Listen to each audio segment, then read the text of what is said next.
I like teaching students, but I know that there's other folks who could benefit from this kind of activity.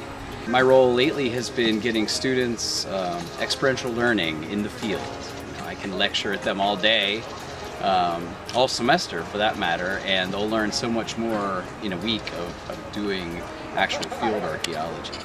The reason we paired up this time was not to run a field school per se, but to involve two of our Juniata College students in some actual archaeological excavation. We thought what better place to do it than here because they're so set up kind of for this, to host us.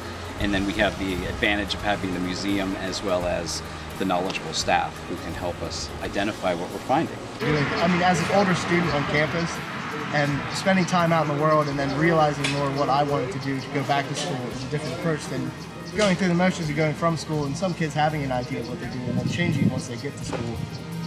I've seen a lot of people hone in on the things that they're actually interested in alongside him. And the last site that we worked at field school, we had everything from wildlife students to chemistry students to geology students to history buffs, and all in one place doing the same thing because it all has the same application.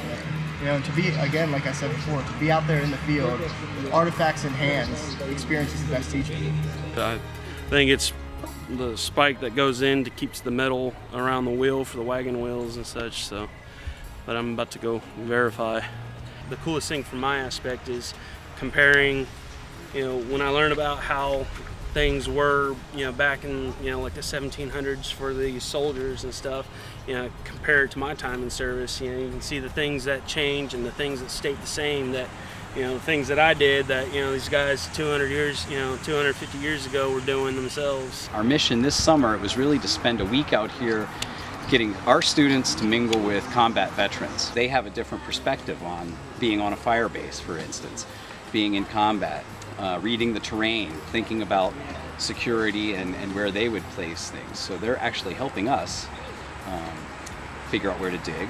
We're helping them maybe with a little bit of therapy and to divert their attention to something else, kind of a win-win situation for both groups.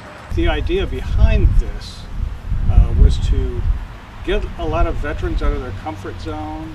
Many of them, when they get out of military service, can tend to withdraw into their own little world. And it just develops that sense of camaraderie, that sense of purpose that they had when they were in military service. You get told that so many times, you're like, you just need to get out, you need to go do things, like, yeah, whatever, and then you go with your best friend somewhere and you're like, yeah, I need to get out more. I thought it was just fascinating as far as the history-wise, to learn something new and do something different. Since getting out of the Army, I pretty much secluded myself and haven't really gotten out and done a whole lot of anything. And since we've talked about doing this, I've decided to go back to school. Just starting to get out a little bit, and I'm enjoying this. Since digging into the ground, kind of getting my hands dirty and actually finding things, it for me kind of makes history come alive a little bit more, and now I have a greater appreciation for the history that is here, and I just want to keep finding more things. And I'm already asking if I can come along to another Operation Nightingale event.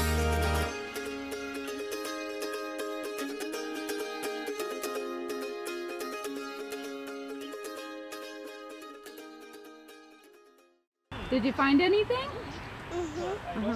A rock. Great job.